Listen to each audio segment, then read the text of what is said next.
और हम अपने संवाद कार्यक्रम के अंतर्गत सबसे महत्वपूर्ण पड़ाव पर इसलिए हैं कि हमारे साथ एक ऐसी शख्सियत इस समय मौजूद है जिसके ऊपर देश की नहीं बल्कि दुनिया का सबसे बड़ा राजनीतिक दल का दावा जो करती है अर्थात भारतीय जनता पार्टी, उसने मध्य प्रदेश में सत्ता में बने रहने का दायित्व इस शख्स के कंधे पर दिया है। नाम नरेंद्र सिंह तोमर है। नरेंद्र सिंह तोमर जी की राजनीतिक यात्रा को छात्र जीवन से देखने के साक्षी यहां पर बहुत से लोग हैं। एक छात्र नेता से फिर पार्षद से फिर भारतीय जनता युवा मोर्चा के उनके तेवर, और फिर ग्वालियर क्षेत्र से विधायक, और एक लंबी श्रृंखला है। कोई पद ऐसा नहीं जिसे उन्होंने अपने कद से सुशोभित नहीं किया। अब एक पद के संदर्भ में लोग इंतजार करते रहते हैं। हमने प्रद्युम्न भाई से बात की थी, उन्होंने कोई हौसला हमारे अंदर जगाया नहीं, पर फिर भी हम बातचीत को विस्तार देने की कोशिश करेंगे। केंद्र सरकार में मंत्री, मुरैना से सांसद और वर्तमान में भारतीय जनता पार्टी की प्रदेश चुनाव प्रबंध समिति के प्रमुख नरेंद्र सिंह तोमर जी हमारे साथ में। मैं चाहूंगा एक बार जोरदार ताली से आप उनका अभिनंदन करें तो हम उनके साथ में चर्चा की शुरुआत करें। नरेंद्र सिंह जी, बातचीत तो इसी से करनी है। आप इतना केंद्र में सक्रिय रहते हैं, पर जब भी प्रदेश में चुनाव की बात आती है आपको बुला लिया जाता है। देश दुर्लभ कार्यकर्ताओं वाली भारतीय जनता पार्टी नेता के मामले में इतनी असहाय क्यों हो जाती है कि उसे नरेंद्र सिंह के अलावा कोई और दिखाई नहीं देता। 2008, 2013, 2018, फिर 2023, क्या हो गया? भारतीय जनता पार्टी का कार्यकर्ता होना मेरे लिए गर्व की बात है, और भारतीय जनता पार्टी कार्यकर्ता होने के कारण ही आपने मुझे इस कार्यक्रम में आमंत्रित किया है। इसके लिए मैं आपके प्रति कृतज्ञता ज्ञापित करता हूं। मैं हमेशा यह कहता रहा हूं कि मैं पार्टी का कार्यकर्ता हूं और पार्टी जो काम मेरे जिम्मे करती है, मेरी कोशिश रहती है कि शिद्दत के साथ मैं उसको पूरा कर सकूं और उसके लिए पूरा परिश्रम करूं। जहां तक चुनाव का सवाल है, तो स्वाभाविक रूप से जब भी चुनाव आता है तो हर कार्यकर्ता की कोई ना कोई भूमिका होती है। मध्य प्रदेश मेरा गृह राज्य है, तो देश भर में भी जहां जरूरत पड़ती है वहां भी जाते हैं, लेकिन जब गृह राज्य में चुनाव होगा तो नरेंद्र सिंह तोमर को मध्य प्रदेश में आना ही चाहिए। और मेरा यह सौभाग्य है कि पार्टी के कार्यकर्ताओं का भरोसा और उनका स्नेह है, और मैं हमेशा यह भी मानता हूं कि ये यश भी कम लोगों को मिलता है। भारतीय जनता पार्टी की 4 पीढ़ी के साथ मैंने काम किया है, और चारों पीढ़ियों का स्नेह प्राप्त होना यह मेरे लिए अमूल्य पूंजी है। इसकी कोई तुलना किसी से नहीं हो सकती। तो 4 पीढ़ियों का भरोसा आपको प्राप्त रहा नरेंद्र सिंह जी, पर हमने 2003 देखा, 2008 देखा, 2013 देखा, 2018 भी देखा, पर जैसी बेचैनी 2023 में आपकी पार्टी की दिखाई दे रही है, ऐसी पहले नहीं दिखी। क्यों राष्ट्रीय नेतृत्व इतना हलाकान और परेशान मध्य प्रदेश को लेकर है? यहां शिवराज सिंह चौहान हैं, नरेंद्र सिंह तोमर हैं, कैलाश विजयवर्गीय हैं, माननीय ज्योतिरादित्य सिंधिया हैं, प्रहलाद पटेल है, फेरिस्त है। इसके बावजूद भी देश के सबसे ताकतवर नेताओं में शुमार अमित शाह जी को अपनी रात रात खराब करके भोपाल में डेरा डालना पड़ रहा है। भूपेंद्र यादव जी, अश्विनी वैष्णव जैसों को लगाना पड़ रहा है। क्या हो गया मध्य प्रदेश में ऐसा जो भाजपा के राष्ट्रीय नेतृत्व को उस प्रदेश की चिंता करनी पड़ रही है जो प्रदेश पूरे देश की चिंता कर लिया करता था? वैसे तो मैं समझता हूं कि चुनाव कोई भी हो, उसको हर व्यक्ति ने गंभीरता से लेना चाहिए, और भारतीय जनता पार्टी भी उसे गंभीरता से लेती है। मैं समझता हूं कि इस दिशा में सोचना उचित नहीं होगा कि कोई भी केंद्रीय नेता बहुत ज़्यादा ताकत लगा रहे हैं या बहुत ज़्यादा बेचैन हैं। सामान्य तौर पर आप पहले के चुनाव के साक्षी भी रहे हैं, तो निश्चित रूप से उस समय पार्टी का आकार इतना बड़ा नहीं था, केंद्र में सरकार भी नहीं होती थी, तो कम लोग होते थे। आज भारतीय जनता पार्टी दुनिया का सबसे बड़ा राजनीतिक दल है। केंद्र में हमारी बहुमत की सरकार है। सरकार में 70 मंत्री काम कर रहे हैं। प्रधानमंत्री जी के नेतृत्व में देश को आगे बढ़ाने का काम हो रहा है। तो आपने इससे पहले भी देखे होंगे, कोई भी चुनाव ऐसा नहीं है जिस चुनाव में सब लोग मिलकर काम नहीं करते। माननीय प्रधानमंत्री जी को भी जितना पार्टी आग्रह करती है, तो मैंने उनको कभी मना करते देखा नहीं। अमित शाह जी हमारे गृह मंत्री हैं, तो कोई भी चुनाव हो, हर चुनाव में उनकी भूमिका होती ही है।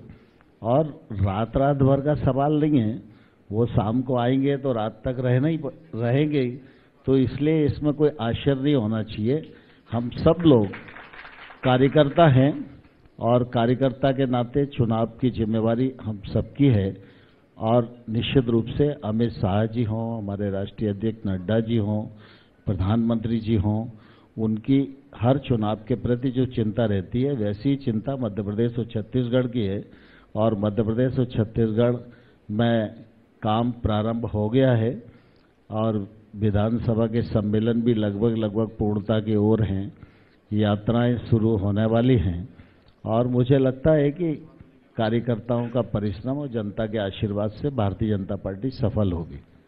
नहीं, सवाल तो सफलता का बाद में है। पहले तो मेहनत को लेकर जो हड़बड़ाहट है उसको लेकर बात करेंगे। आपने कहा कि इसको बहुत गंभीरता से मत देखिए, पार्टी का विस्तार हो गया है, इतने मंत्री इतने नेता हैं, गंभीरता से लेना चाहिए। पर 4 दशक का आपका राजनीतिक जीवन हो गया नरेंद्र सिंह जी, कभी देखा नहीं कि चुनाव आचार संहिता लगने का अता पता नहीं और भाजपा के द्वारा 40-40 टिकट घोषित कर दिए जाए। बदला तो है, कुछ रोशनी दीजिए ना। किस रणनीति के तहत जब चुनाव की घोषणा नहीं हुई उससे पहले देश की नहीं दुनिया की सबसे बड़ी पार्टी ने अपने प्रत्याशी घोषित कर दिए, वो भी इतनी बड़ी संख्या में, दोनों प्रदेश, मध्य प्रदेश, छत्तीसगढ़। कुछ तो रोशनी मिले नरेंद्र सिंह जी से। जैसे जैसे समय आगे बढ़ता है तो समय परिवर्तन के साथ साथ सोच में भी परिवर्तन होना चाहिए और इसलिए नई परिस्थितियों में नए प्रयोग करने का हौसला भी किसी राजनीतिक दल में हो तो उस राजनीतिक दल की तारीफ होनी चाहिए। तो इस प्रयोग के पीछे आधार थोड़ा सा रोशनी तो मिले कि भाई जो ये प्रत्याशी घोषित किए गए हैं, किस रणनीति के तहत पार्टी ने इन्हें इतने पहले से घोषित किया है और इन्हीं सीटों पर क्यों किया है? नहीं, पार्टी तो 230 पर ही विचार कर रही है और लगातार इस बात पर मंथन चल रहा है। जैसे जैसे प्रक्रिया पूरी होती जा रही है वैसे वैसे हम आगे बढ़ते जा रहे हैं। तो ये 39 सीटें हैं, ये 39 सीटों पर जो प्रत्याशी चयन कल घोषित किया गया है, किस आधार पर घोषित किया गया? थोड़ा सा इसके विषय में। बहुत मजबूत सीटें हैं इसलिए किया, बहुत कमजोर हैं इसलिए किया, प्रत्याशी कहीं भाग ना जाएं इसलिए किया, किस लिए किया? नहीं, स्वाभाविक रूप से जब चुनाव आता है जी, तो निश्चित रूप से सीट के मामले में A, B, C सीट करने की कोशिश होती है जी। और ये वो सीटें हैं जिनको हम पिछले बार जीत नहीं पाए थे जी। तो जो सीटें हम जीत नहीं पाए हैं उनके बारे में अलग स्ट्रेटेजी है जी। जो सीटें हम कभी नहीं जीते उनके बारे में अलग स्ट्रेटेजी है जी। जो सीटें बार बार जीतते रहे हारते रहे उनके बारे में अलग स्ट्रेटेजी है और जो सीटें हम जीते हुए उनके बारे में अलग स्ट्रेटेजी है। तो स्वाभाविक रूप से ये सीटें वे हैं जिनको पिछले बार हम जीत नहीं सके थे, उन पर हम लोगों ने विचार किया, मंथन किया और सोचा कि एक नया प्रयोग इस बार करना चाहिए। और आप सब इस बात को भली बात ही जानते हो जी कि प्रधानमंत्री नरेंद्र मोदी जी के नेतृत्व में और राष्ट्रीय अध्यक्ष नड्डा जी के नेतृत्व में संगठन और सरकार में कई प्रकार के नवाचार हुए जी। कौन सोचता था कि देश में 48 करोड़ लोगों का जनधन खाता खुल जाएगा। कौन सोचता था देश भर में 12 करोड़ लोगों के घर में शौचालय बन जाएंगे। कौन सोचता था 10 करोड़ लोगों को उज्ज्वला योजना के अंतर्गत गैस का सिलेंडर मिल जाएगा। लेकिन ये सोचा गया तो क्रियान्वयन भी हुआ और उसका लाभ मिला। इसी प्रकार से दल की भी जो गतिविधियां हैं उनमें भी अनेक प्रकार के नवाचार समय समय पर करते रहने की आवश्यकता है। ये प्रयोग कर रहे हैं और मुझे लगता है प्रयोग सफल होगा। आपने नवाचार के संदर्भ में रोशनी दी, पर सारा नवाचार आपने नरेंद्र मोदी के हिस्से में दे दिया। थोड़ा कुछ नवाचार के संदर्भ में अपने मित्र शिवराज सिंह चौहान के संदर्भ में भी रोशनी दीजिए। आपके पुराने मित्र हैं, चुनाव विधानसभा का है, नरेंद्र मोदी जी के कंधों पे कितना बोझा डालेंगे? देखिए, नरेंद्र मोदी जी हम सबके नेता हैं, देश के प्रधानमंत्री हैं और वो देश के नेता तो हैं ही, वैश्विक नेता भी हैं। मतलब ऑस्ट्रेलिया का प्रधानमंत्री उनको बॉस बोलता है और अमेरिका का राष्ट्रपति जब उनको बोलने के लिए आमंत्रित करता है तो बोलता है वन वर्ल्ड, वन सन और वन मोदी। तो निश्चित रूप से हम सबके लिए गर्व की बात है कि भारतीय जनता पार्टी के पास और भारत के पास इतना ताकतवर नेतृत्व है, इतना विजनरी नेतृत्व है। तो स्वाभाविक रूप से जो हमारे नेता हैं उनका यश तो होना ही है हर चीज़ में। लेकिन जहाँ तक आपने शिवराज सिंह जी की बात कही, तो शिवराज सिंह जी के कार्यकाल में भी नवाचारों की कमी नहीं रही जी। आप साक्षी हो 2003 के बाद की परिस्थितियों के। मुझे ध्यान है जब हम लोग सरकार में आए उस समय देश में 2900 मेगावाट बिजली का उत्पादन होता था। गांव में तो बिजली का दर्शन नहीं था, शहर में भी बिजली का कठिनाई थी। लेकिन आज 28,000 मेगावाट बिजली का उत्पादन मध्य प्रदेश में है और आज मध्य प्रदेश बिजली की दृष्टि से सरप्लस स्टेट है। उस कालखंड में जब हम 2003 में तो 6,875,000 हेक्टेयर के आसपास मध्य प्रदेश में सिंचाई की क्षमता थी।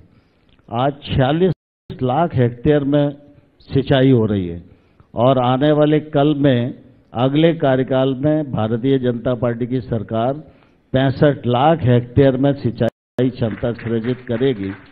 इसको हम लोग लक्ष्य को लेकर काम कर रहे हैं। जहाँ तक गरीब कल्याण और जन कल्याण की बात है तो मैं आपको दो चीज़ों का ही जिक्र करना चाहता हूँ। आमतौर पर हम सब देखते हैं कि कभी किसी परिवार में कोई दुर्घटना हो जाती है तो पॉलिटिकल लोग उस गांव में उनके यहाँ बैठने जाते ही हैं, घर में बैठने जाते हैं, जो जिसके संपर्क में होता है। लेकिन राजनीतिक व्यक्ति जब जाता है तो निश्चित रूप से लोगों की एक ही मांग होती है कि भाई बहुत गरीब परिवार है और जो कमाने वाला था वो चला गया तो तात्कालिक रूप से कुछ मदद मिलना चाहिए।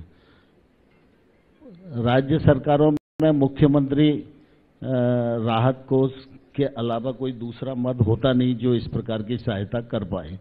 तो हर व्यक्ति की पहुंच मुख्यमंत्री तक होती नहीं है। तो सामान्य तौर पर लोग दरखास्त लेके हाँ देखते हैं, ऐसा ही होता था। लेकिन शिवराज सिंह जी ने नवाचार किया और संभल योजना बनाई। उस संभल योजना में अगर एक्सीडेंट में किसी गरीब की मृत्यु होती है तो मुख्यमंत्री की अनुमति की जरूरत नहीं है, दरखास्त की जरूरत नहीं है। अगर उसका नाम उस योजना के अंतर्गत है तो 24 घंटे के भीतर 4 लाख रुपए का चेक उस आदमी को आकस्मिक सहायता के रूप में उपलब्ध कराया जाता है। और 60 वर्ष की आयु में अगर कोई व्यक्ति हताहत होता है तो निश्चित रूप से 2 लाख तक की मदद उसको भी की जाती है। ये तो एक आकस्मिक मदद का विषय हुआ। दूसरा, पूरी दुनिया में और देश में भ्रूण हत्या की चर्चा होती थी और भ्रूण हत्या की चर्चा लोग बड़ा गंभीरता से करते थे, अवेयरनेस कार्यक्रम भी चलाते थे, पोस्टर पैम्पलेट तक ये चर्चाएं सीमित रहती थी। लेकिन मुझे इस बात का गर्व है, मैं भी उस समय मध्य प्रदेश में काम कर रहा था उस समय शिवराज सिंह जी के नेतृत्व में लाडली लक्ष्मी योजना बनाई। आज 40 लाख से अधिक लाडली लक्ष्मी देश में हैं। ये लाडली लक्ष्मियां जिस दिन पैदा होती हैं उसी दिन रजिस्टर्ड हो जाती हैं, और ये जब स्कूल में जाती हैं तो निश्चित रूप से इनको पैसे पढ़ाई के खर्चे के लिए मिल जाते हैं। जब हायर एजुकेशन में जाती हैं तो इनको हर माह पैसे मिल जाते हैं, और जब भी ये बेटियां 21 वर्ष की होती हैं तो लगभग 1,18,000 रुपया उस बेटी को मिल जाते हैं। और मुख्यमंत्री कन्यादान योजना के अंतर्गत गरीब परिवार की बेटी का विवाह भी किया जाता है। तो सामान्य तौर पर बेटी एक तौर से अभिशाप जैसी हो गई थी गरीब परिवार में कि भाई वो पैदा होगी, फिर उसको पढ़ाएंगे लिखाएंगे, अंततोगत्वा शादी करेंगे तो कैसे शादी होगी, और बाद में तो ये घर से दूसरे घर में ही चली जाएगी। तो इसके कारण भ्रूण हत्या का सिलसिला बहुत तेजी के साथ बढ़ता जा रहा था। यद्यपि उसके लिए कानून भी बनाए गए, जागरूकता के अभियान भी चले, लेकिन आज लाडली लक्ष्मी योजना एक ऐसा नवाचार था जिसको पूरे देश की कई सरकारों ने अनुसरण किया, और मैं समझता हूं कि उसका फायदा पूरे देश भर में बेटी बचाओ अभियान को मिला और उसका निश्चित रूप से फायदा हुआ। एक और मैं जिक्र करना चाहता हूं, कुपोषण की भी चर्चा इसी दृष्टि से होती है। तो कुपोषण में शहरिया आदिवासी सबसे पिछड़ा ट्राइब है। विशेष रूप से शहरिया, बैगा, भारिया ये थोड़े अल्पसंख्या में। गौड़, भील, भिलाला ये इंदौर और जबलपुर संभाग में, गोंडवाना और भीलवाना इलाके में तो इनकी संख्या भी ज़्यादा है, और उस एरिया में काम भी काफ़ी हुआ है। लेकिन छोटी जो ट्राइब्स हैं इन पर ध्यान लोगों का नहीं जाता था, और इसलिए कुपोषण की स्थिति इन्हीं क्षेत्रों में ज़्यादा होती थी। तो माँ भी कुपोषित न रहे और बच्चे भी कुपोषित पैदा न हों, इसलिए 1,000 रुपया उनको देने की योजना बनाई, जिससे कि निश्चित रूप से विजयपुर और कराल वाले क्षेत्र में एक अभूतपूर्व परिवर्तन आया। तो मैं समझता हूं कि शिवराज सिंह जी के नवाचार तो मैं 2-3 घंटे तक गिना सकता हूं, क्योंकि मैं काफी लंबे समय तक उनका साक्षी रहा हूं। उनके नवाचार तो आप गिना सकते हैं, लेकिन हमें इससे आगे का जानना है। ऐसा नवाचार करने वाले मुख्यमंत्री के नेतृत्व में 2018 का चुनाव भाजपा क्यों हार गई, इस पर नरेश सिंह जी से रोशनी चाहिए।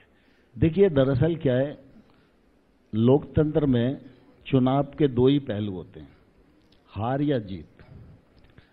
पिछले बार के चुनाव का आप जिक्र कर रहे हैं, लेकिन आपको मालूम है 2008 में भी हम जीते, 2013 में भी जीते जब शिवराज सिंह जी मुख्यमंत्री थे, 2018 में भी वोट भारतीय जनता पार्टी को ज़्यादा मिले, लेकिन कुछ सीटों का समीकरण 5-6 सीटें कम हो गई, उसके कारण हम पिछड़ गए।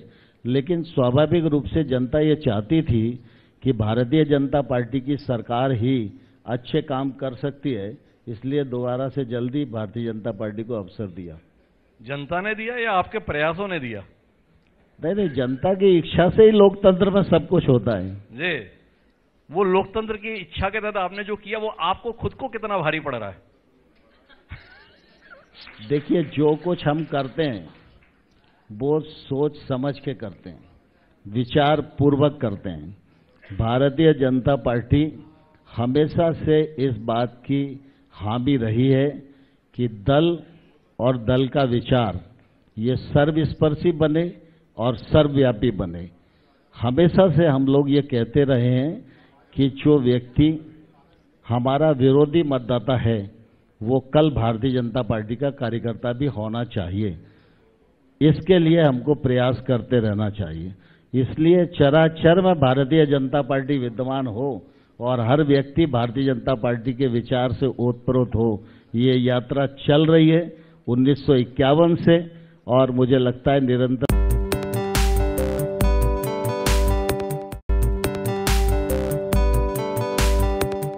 चलती रहेगी जब तक हम मंजिल तक ना पहुंच पाए। ये जो आप बात कह रहे हैं, ये क्या आपका प्रस्ताव है दिग्विजय सिंह और कमलनाथ जी के लिए? नहीं, मैं अभी कांग्रेस की कोई बात नहीं कर रहा हूं। मैं तो अपनी पार्टी की जो परंपरा है, हमारी पार्टी का जो चिंतन है, मैंने उसी के अनुसार बात की। तो उस चिंतन का थोड़ा विस्तार आपसे इसलिए समझना है नरेश सिंह जी, कि जिस भारतीय जनता पार्टी ने 2 दशक ज्योतिरादित्य सिंधिया की मुखालफत करने में, कांग्रेस की नीतियों को लेकर आलोचना करने में लगाए थे, उन भारतीय जनता पार्टी के तमाम कार्यकर्ताओं को आपने ज्योतिरादित्य सिंधिया जिंदाबाद के नारे में लगा दिया। कितना कष्ट है आपके कार्यकर्ताओं को, और वो कष्ट नरेंद्र सिंह जी के दिल तक पहुंचता है कि नहीं पहुंचता है? नहीं, मैं समझता हूं कि इसमें किसी को चिंता करने की जरूरत नहीं है। ज्योतिरादित्य जी भारतीय जनता पार्टी के साथ आए तो वो भारतीय जनता पार्टी जिंदाबाद का ही नारा लगा रहे हैं और भारतीय जनता पार्टी के विचार से प्रभावित होकर आए हैं। भारतीय जनता पार्टी में एक भी कार्यकर्ता सम्मिलित होता है तो भारतीय जनता पार्टी की ताकत बढ़ती है। ज्योतिरादित्य सिंधिया जी काफ़ी अहमियत रखने वाले नेता हैं और निश्चित रूप से उनका आना भारतीय जनता पार्टी में यह हम सबके लिए अच्छा है। पर आपसे समझना यह है नरेंद्र जी कि आप ले तो आते हैं पर संभाल नहीं पाते। अब सामने बालेंदु जी हैं, इनको भी आप लेकर आए थे, संभले नहीं। चौधरी राकेश सिंह को भी आप लेके आए थे, संभले नहीं।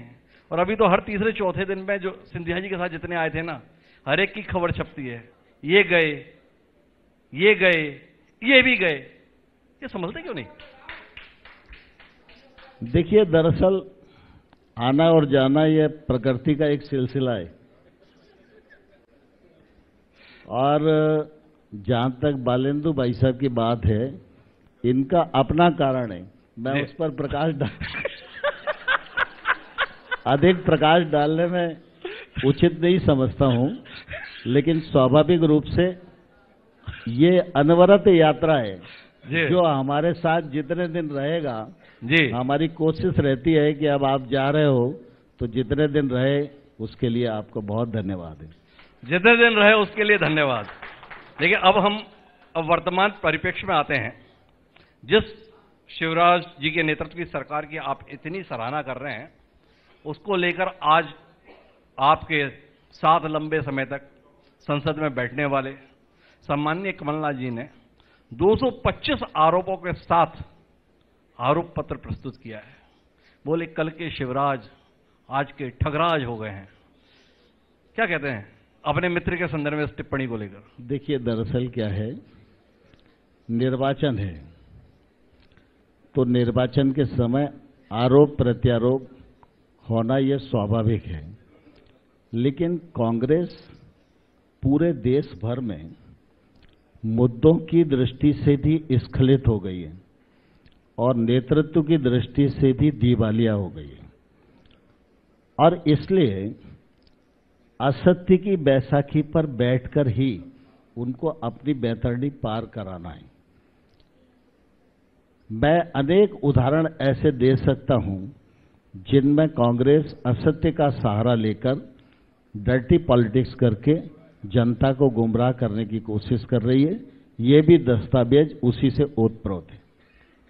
पर आप तो प्रदेश के ही नहीं, देश के कृषि मंत्री हैं। आपको इस बात की ग्लानि नहीं है कि जो कुछ आपने मध्य प्रदेश में कर दिया उससे प्रदेश के किसानों के साथ कितनी बड़ी ज्यादती हो गई?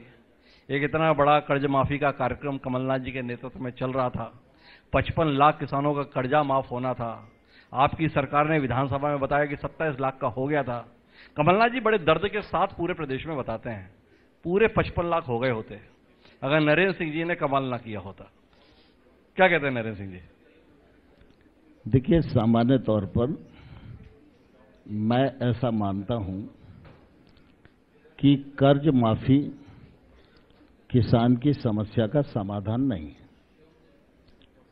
यह पॉलिटिकल एजेंडा हो सकता है और जब लोगों को सामान्य तौर पर कोई विषय नहीं मिलते हैं तो फिर इस प्रकार के विषय राजनीतिक समय पर लाए जाते हैं। लेकिन कर्ज माफी का कांग्रेस का वायदा था और बेरोजगारी भत्ता देने का भी वायदा था, तो कर्ज माफी भी पूर्ण नहीं हुई, बेरोजगारी का भत्ता शुरू नहीं हुआ। लेकिन मैं आपको कहना चाहता हूं जी कि सामान्य तौर पर खेती और किसानी, इसकी सबसे बड़ी आवश्यकता यह है कि इसमें टेक्नोलॉजी का प्रवेश हो और इसमें निजी निवेश बढ़े और किसान महंगी फसलों की ओर जाएं। इस दिशा में मैं समझता हूं केंद्र सरकार की तमाम योजनाएं नरेंद्र मोदी जी के नेतृत्व में इन 9 वर्षों में प्रारंभ हुई हैं और मुझे कहते हुए प्रसन्नता है कि मध्य प्रदेश कृषि के क्षेत्र में तो है ही, लेकिन अन्य अन्य विभागों में भी मुझे मंत्री रहने का मौका मिला तो मध्य प्रदेश सारी केंद्र की योजनाओं का क्रियान्वयन करने में अग्रणी राज्य है। एक समय था जब मध्य प्रदेश में खेती और किसानी की बात चलती थी तो हम सब लोग पंजाब और हरियाणा की बात करते थे। खेती देखना है तो पंजाब की देखो, खेती देखना है तो हरियाणा की देखो। आज पूरा देश इस बात की चर्चा करता है खेती देखना है तो मध्य प्रदेश की देखो। मध्य प्रदेश देश का एकमात्र प्रांत है जिसकी एग्रीकल्चर ग्रोथ रेट 18% है। और फिर जैविक खेती का मामला हो, प्राकृतिक खेती का मामला हो, बागवानी का मामला हो, दुग्ध उत्पादन का मामला हो, गेहूं उत्पादन का मामला हो, सरसों उत्पादन का मामला हो, मिलेट्स उत्पादन का मामला हो, हर मामले में मध्य प्रदेश राज्य निश्चित रूप से अग्रणी है और उसका फायदा मध्य प्रदेश के किसानों को भी मिल रहा है और देश को भी मिल रहा है। जहां तक जो बात आपने कर्ज माफी वाली पूछी तो मैंने साफ इसलिए कहा कि कर्ज माफी समस्याओं का समाधान नहीं है।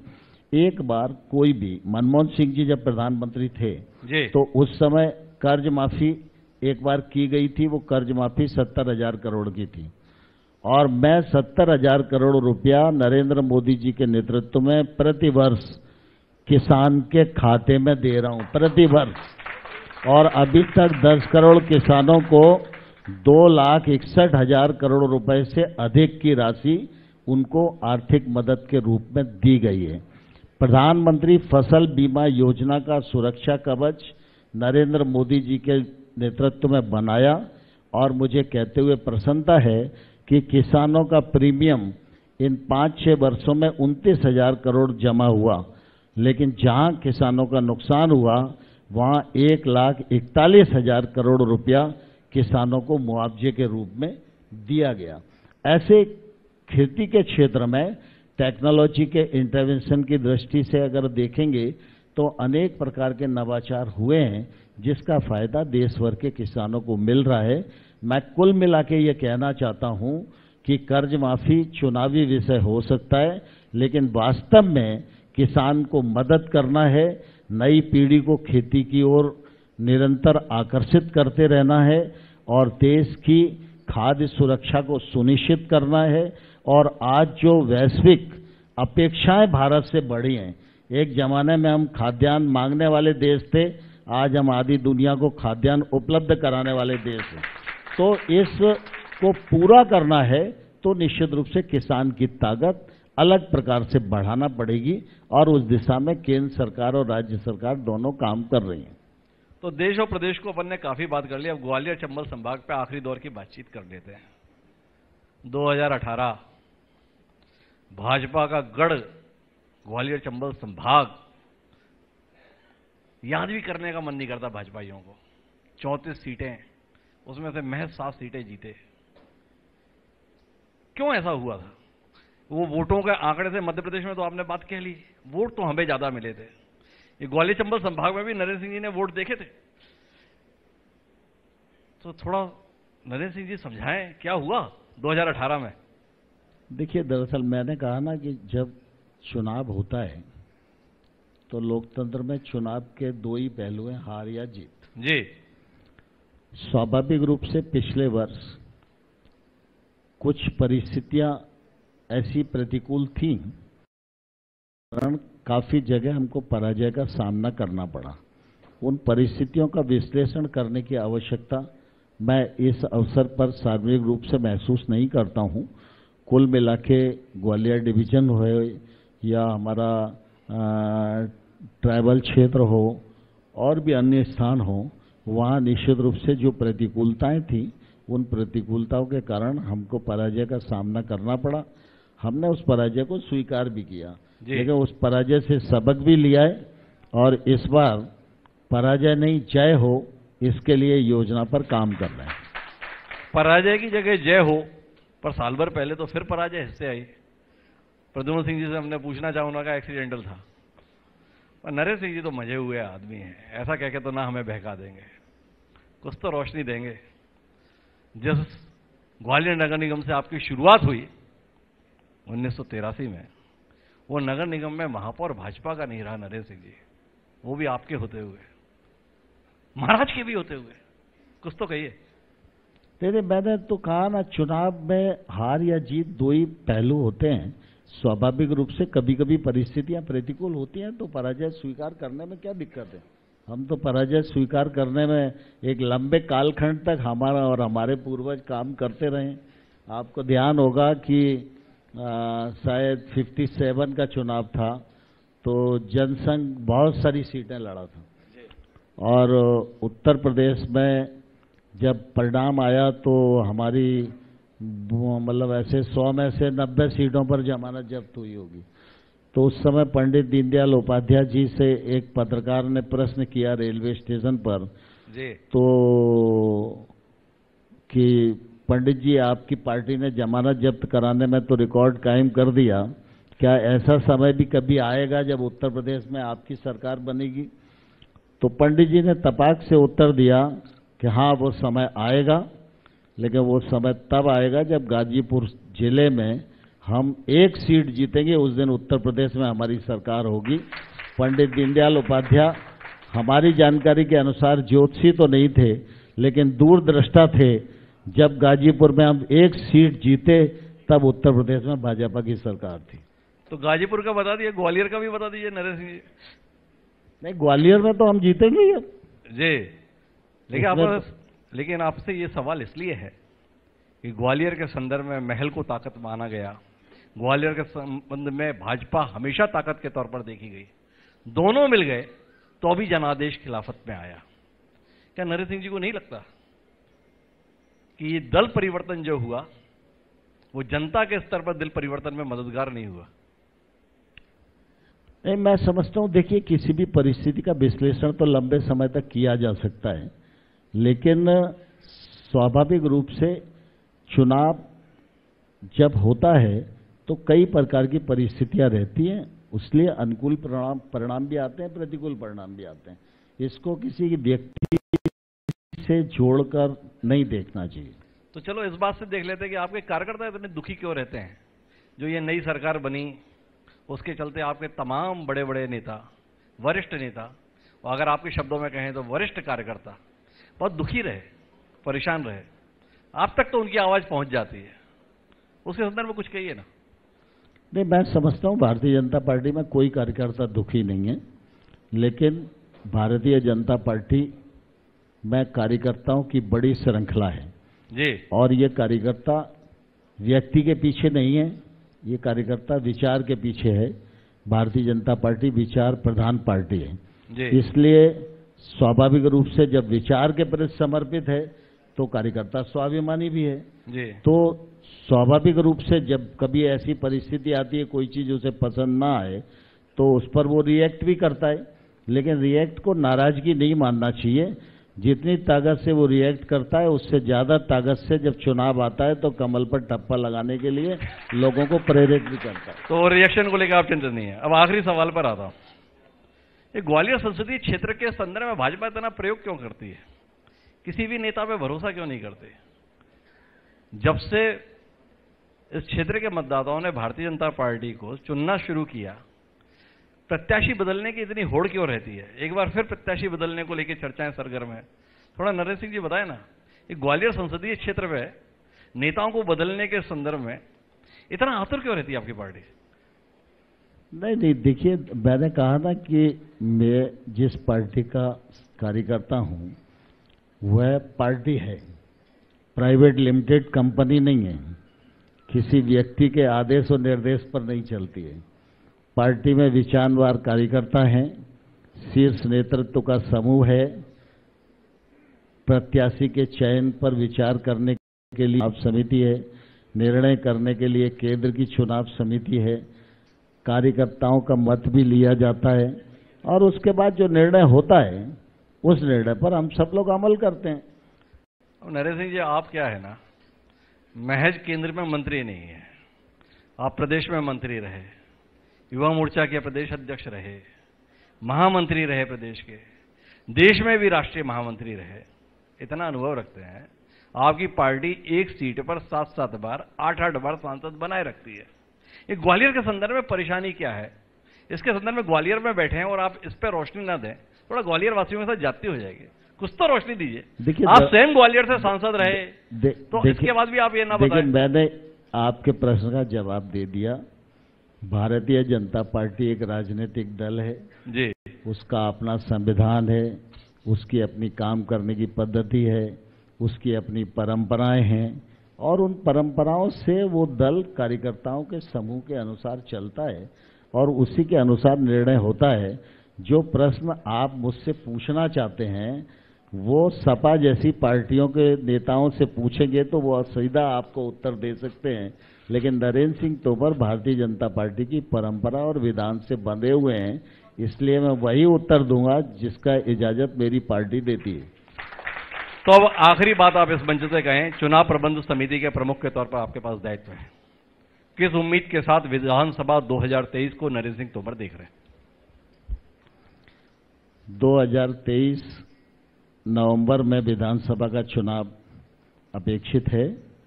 भारतीय जनता पार्टी पूरी तरह निर्वाचन के लिए तैयार है। हम सब लोगों ने आंतरिक विचार विमर्श भी किया है, रणनीति भी बनाई है। प्रचार की दृष्टि से भी उसके जितने आयाम हो सकते हैं उन पर भी समूह काम कर रहे हैं और फील्ड में भी विधानसभा के सम्मेलनों की श्रृंखला चल रही है। मैं भी अभी भिंड से आ रहा हूं और परसों यहाँ प्रदेश कार्य समिति की बैठक भी है। ये बहर प्रदेश कार्य समिति की बैठक ग्वालियर में संपन्न होने जा रही है और मैं समझता हूं कि जो पार्टी की आंतरिक रचना बनी है उस आंतरिक रचना के अनुसार भारतीय जनता पार्टी का राज्य नेतृत्व से लेकर मतदान केंद्र तक का जो कार्यकर्ता है वो पूरी तरह एक्टिवेट है और हमारी जो कोशिश है और हमारी जो जिम्मेवारी है वो यही है कि हमारा कार्यकर्ता उसके पास जो काम है वो काम ठीक प्रकार से क्रियान्वयन हो जाए और वो क्रियान्वयन होगा वही विजय श्री को सुनिश्चित करेगा। एक बात बताइए नरेंद्र सिंह जी, कब तक आप शामियाना लगवाओगे, बंधनवार बंधवाओगे, घोड़ी मंगवाओगे? कब से इंतजार कर रहे हैं कि नरेंद्र सिंह जी भी कभी घोड़ी चढ़ेंगे? 2023 में कोई उम्मीद करें कि ना करें। हमने 2023 को लेकर आपसे सवाल इसलिए किया था, आपने फिर हमें दाएं बाएं से घुमा दिया। देखिए, आप बहुत अच्छे से समझते हैं घोड़ी की अपनी अपनी परिभाषा है। आप किस घोड़ी को घोड़ी समझते हैं वो आपकी परिभाषा है, लेकिन मैं तो इतना जानता हूं कि भारतीय जनता पार्टी का कार्यकर्ता होने के नाते जितना अवसर भारतीय जनता पार्टी ने काम करने का विभिन्न आयामों में मुझे दिया, ऐसा ज़्यादा लोगों को नहीं मिलता और ये मेरे लिए बहुत ही सौभाग्य की बात है। और आज मैं केंद्र सरकार में मंत्री हूँ। 10 साल में लगभग 10-11 विभागों का काम कर चुका हूँ। ये सौभाग्य भी लोगों को कम मिलता है कि इतने विभाग का 2 कार्यकाल में काम कर पाए और सफलतापूर्वक कर पाए, अपने दायित्व का निर्वहन कर पाए। तो निश्चित रूप से मैं बहुत सुखी हूँ, खुश हूँ। मुझे किसी भी घोड़ी की तलाश नहीं है। तो नरेंद्र सिंह जी को किसी घोड़ी की तलाश नहीं है, पर नरेंद्र सिंह जी ने बता दिया भाई केंद्र में 10-10 विभाग सफलतापूर्वक देख चुका हूं। अभी लोग विचार नहीं कर रहे, क्या इस बार विचार करेंगे? ग्वालियर का ये सवाल है, उत्तर 2023 के बाद में मिलेगा, हमें उस उत्तर का इंतजार रहेगा। देखिए, हाल फिलहाल बहुत बहुत धन्यवाद नरेंद्र सिंह जी हमारे साथ इस संवाद का हिस्सा बनने के लिए। चाहूंगा एक बार जोरदार तालियां नरेंद्र सिंह जी के लिए और आगे की कार्रवाई के लिए। बहुत धन्यवाद हिमांशु जी, बहुत धन्यवाद। आपने कार्यक्रम ग्वालियर में आयोजित किया और हम सब लोगों को आमंत्रित किया और आपके इस कारण से बालवंती भाई साहब से भी मेरी मुलाकात आज हो गई। ये मेरे लिए बहुत प्रसन्नता की बात है। बहुत धन्यवाद।